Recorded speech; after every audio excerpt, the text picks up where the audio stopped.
Well, hello and welcome. I'm Misheard with Misheard Songs podcast, and we're doing season 3, episode 142 with TLC's Waterfalls. So the misheard song lyric is, "Don't go chasing waterfalls." And the correct lyrics are, "Don't go chasing waterfalls." Very close, very close. I love TLC. I'm excited to share this misheard song lyric with you today.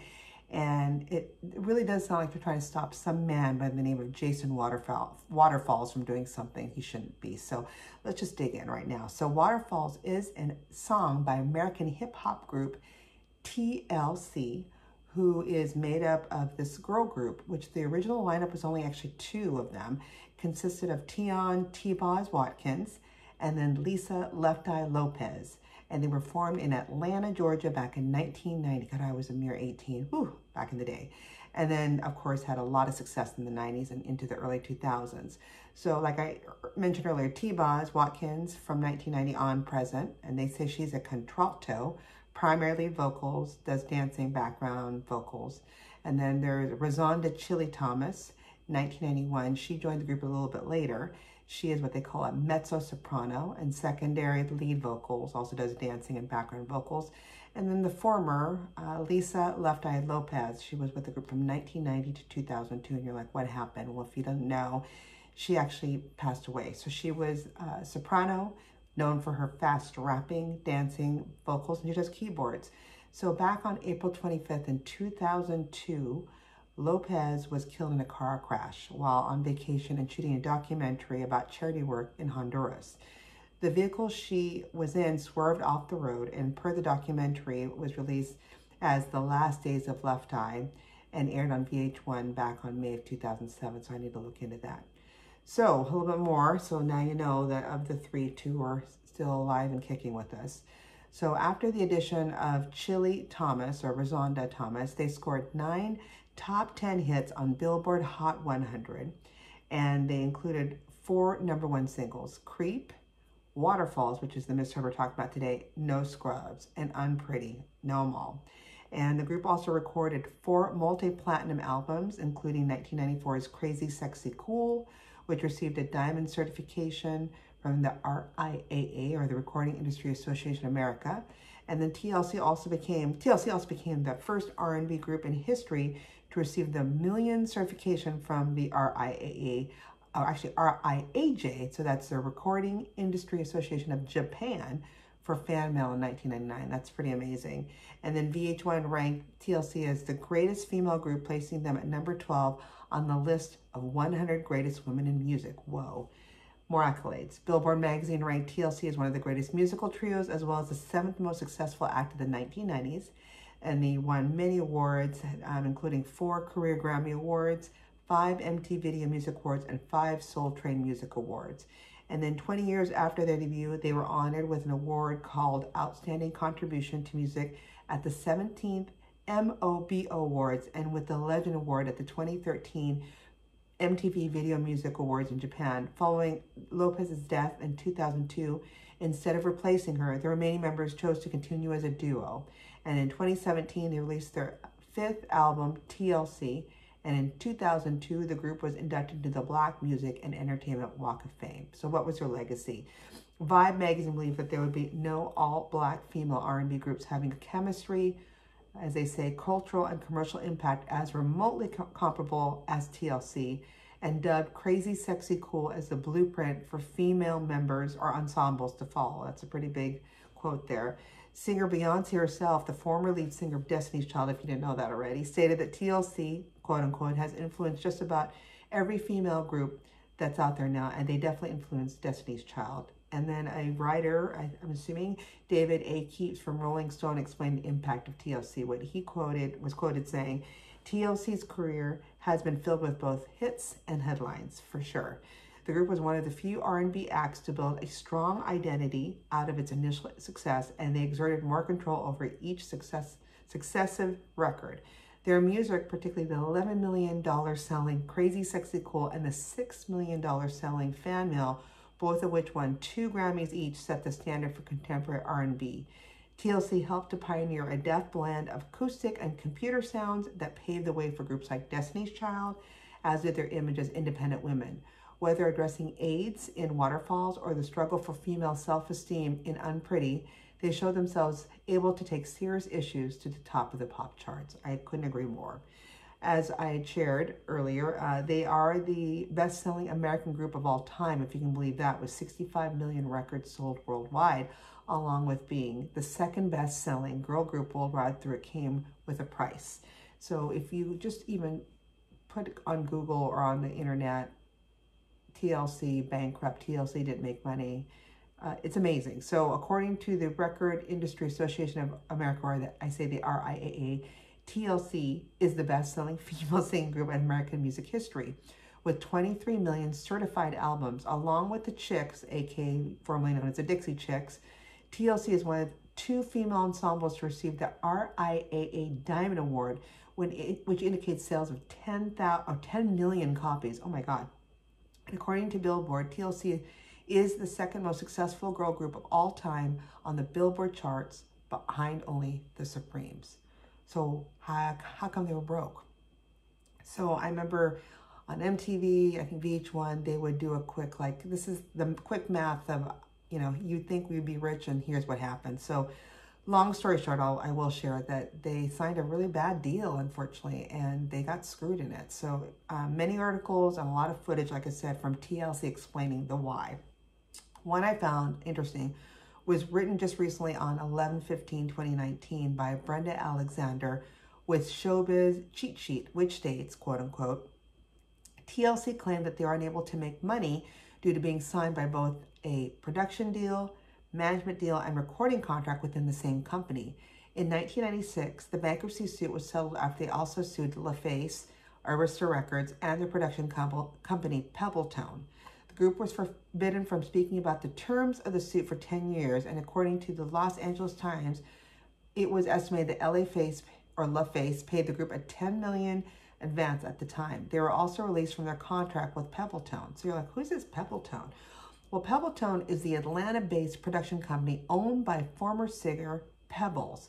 Remember her? Of the 90s? Girlfriend!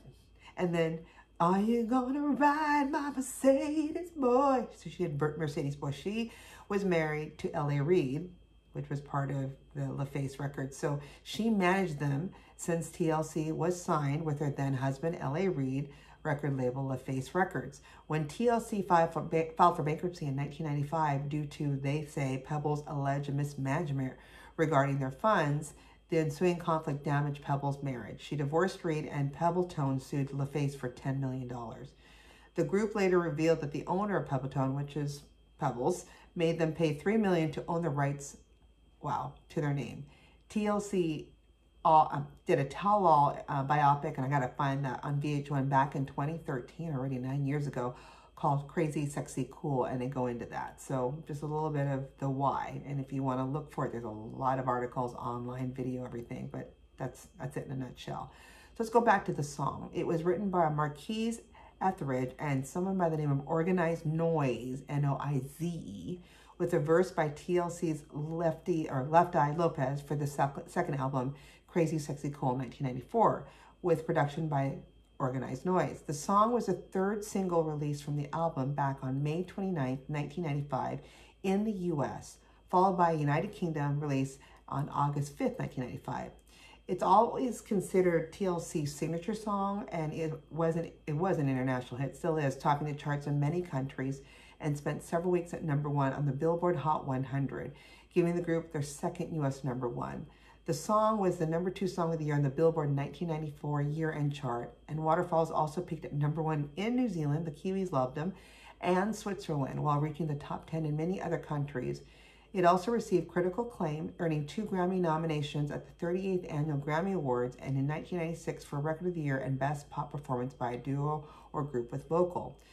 The interesting thing about the song is, we'll go in the video in a minute, but it really hit some big things at the time. So it addressed illegal drug trade, promiscuity, and then the dreaded HIV/AIDS. Jared E. Nolan, BMG, noted that Waterfalls was the first #1 song to refer to AIDS in one of its verses. And the music video for the song reflected its socially conscious lyrics, and apparently, adding to why they were losing money, it had $1 million budget, that video itself, and it was an MTV staple that boosted the song's success. I can see why that budget at that time in 1994 was $1 million, because it had a lot of high-tech CG or computer-generated version of the TLC members. So in 1985, that was top dollar to get that look on that video. It stayed atop the MTV Video Monitor chart for over a month, making TLC the first act to do so. The video won 4 MTV Music Awards in 1985, including Video of the Year, with TLC was the first African-American act to receive that trophy. I did not know that. All right, what about the song? Well, it is definitely an R&B rhythm and blues song written by TLC band member Left Eye Lopez, with, again, like I said, Marquise, Etheridge, and Organized Noise, who also produced the song. And then Chili Thomas and T-Boz performed the song with Lopez, who also provides a rap verse. And I love that rap verse because I try to learn it for karaoke, but it's really fast. And she does it so well that you can actually understand what she's saying. The background vocals are actually performed by the members of TLC, as well as Deborah Killings and, lo and behold, Cee Loo Green, while the improvised bass line is provided by La Marquise' remarkable Jefferson. Of Green's involvement, Watkins noted, he was in Goody Mob. We grew up together. We go way back. He sang on the track, and it was amazing. I love his voice. I didn't know that about Cee Loo Green. All right, the song's lyrics, of course, refer to the 1990 issues such as HIV/AIDS epidemic and violence associated with the illegal drug trade. Watkins said it was important for the group to get the message across without seeming too preachy, and they did. It was like, I get the message, and yeah, it needs to be brought to the forefront. There is some shade regarding the song I did not know about until after researching it, that there's actually a 1980 Paul McCartney song of the same name, Waterfalls, that shares a lot of elements with the song. He actually opens up, so look it up on YouTube, I found it, with the line, "Don't go jumping waterfalls, please keep to the lake." Even McCartney himself noted the resemblance, stating, quote unquote, "In fact, someone had a hit a few years ago using the first line, then they go off into another song." It's like, excuse me, but he didn't go and try to, get them. So, but it's pretty close. There's some similarities. So check that out. And so what did the critics think? Well, Waterfalls received a lot of critical acclaim from music critics, one being a Bill Lamb from About.com stated that, quote unquote, "Slinky, gently insistent backing horns and guitar combined with smooth, languid vocals to create an instant R&B classic." And Lamb also noted that the song is a, quote unquote, disturbing commentary on street violence and its impact on the lives of young men. So many defined, there's a lot from Entertainment Weekly, you can just find it. As I mentioned, the song was nominated for 2 Grammys at the 1996 Grammy Awards, Record of the Year and Best Pop Performance by Duo Group with vocal. Billboard named it number 11 on its list of 100 greatest girl group songs of all time, and it was ranked number 13 in VH1's greatest songs of the past 25 years and 8th on VH1's 100 greatest songs in the 1990s. And then in 2010, Billboard awarded the song the top position of summer songs in 1995. So let's talk about the music video. Have you seen it? All right. It visualizes what they say 2 verses of the song, particularly during extended instrument breaks after each verse. One shows like an inner city kid ignoring his mom, trying to quit to stop selling drugs. And it's kind of sad because you kind of see it happening, that he, it shows him trying to keep going, even though it shows like a spirit or a version of his mom try to stop him. And he is shot dead while he's making some kind of drug deal in a street corner. I mean, it's him and like 4 or 5 different other guys. It's like, it's coming. And at the end of the video, his own spirit is trying to embrace his mom as she walks down the street, holding some groceries back to their stoop. And of course, she just walks through him because he's dead and he's a ghost. The mom looked familiar because when I first saw her face, like, I've seen that lady before, and specifically her side of her face with the mole. And I'm like, I know her. So I did some more research, and she is played by actress Ella Joyce, who is the wife in the sitcom Rock, R-O-C, from 1991 to 1994. So you go, Ella Joyce. Then the second part of the video shows a woman and her boyfriend having sex. She stops him from using some protection, aka condoms. And over time, looking in the mirror, he noticed that his face starts to show symptoms of AIDS. And it shows a small twin photo frame nearby showing her picture of love with a different version of many of the lovers she's had. So she's kind of almost like the carrier per se. And at the end, the two sit at the edge of the bed as the man and his picture both fade away. The woman briefly sits alone until her picture also fades away, which we assume they both have died because of AIDS, and which was the unused condom appears in front of the non-empty frame. So there you go. And then it cuts into CG. I mean, they call liquefied versions of TLC performing to the song while standing on the top of the ocean and performing in front of a real waterfall. So big budget on that. They say the video was directed by an F. Gary Gray and featured, like I said, Ella Joyce, Bokeem Woodbine, and several other folks. TLC had to force L.A. Reid to get the budget for the music video, which was filmed at Universal Studio Hollywood from June 8th to 9th in 1995. Like I said, the video did well, but $1 million well. So live performances. The song was performed at many award shows, including the 1995 MTV Video Music Award. I think I watched that. And the 1996 Grammy Awards. The group performed Waterfalls then wearing black tops and silver pants, and they said the performance was theatrical and kept true to the lyrical story. They also performed the song at MTV's 20th anniversary back on August 1st, 2001, making it Left Eye's final appearance with the group before her death. And then in September of 1995, TLC performed Waterfalls in a medley with Creep and Digging on You on the British TV chart show Top the Pops, which used to be like our American Bandstand, and it aired on BBC One in the United Kingdom. Like I said, there was only the remaining members, T-Boz and Chile, and they kept it as a duo. They actually performed the song along with Alicia Keys and fellow girl groups En Vogue and SWV, which is Sisters with Voices, at the 2008 BET Awards. Both Thomas and Watkins, T-Boz and Chile, appeared on the Good Morning America show on October 15, 2013 to perform the song during promotion of the Greatest Hits 20 and the VH1 biopic Crazy Sexy Cool, the TLC story. And then on November 14, 2013, TLC performed the 2013 American Music Awards with special guest Lil Mama, who performed Left Eye's rap and tribute to her. Wow. Yeah, lots of amazing things about this song. Sad that Left Eye Lopez had died so soon in her career. And the song still holds. I mean, once in a blue moon, I'll hear it. I'll try to do it at karaoke. Not to the success of the original, but I try. But it's not about a guy named Jason Waterfalls. It's just telling people, you know, stay with what you're used to, keep safe, and, you know, just make sure you take care of yourself. If you have any great suggestions like this misheard song lyric, please send it to our website or any of our Instagram, Facebook, Twitter, or you can send it via email, like me, old school. You can send it at misheard, that's a MISSHEARD songs@gmail.com, and we might give you a shout out with one of your suggestions. Till then, keep singing those songs wrong. Bye.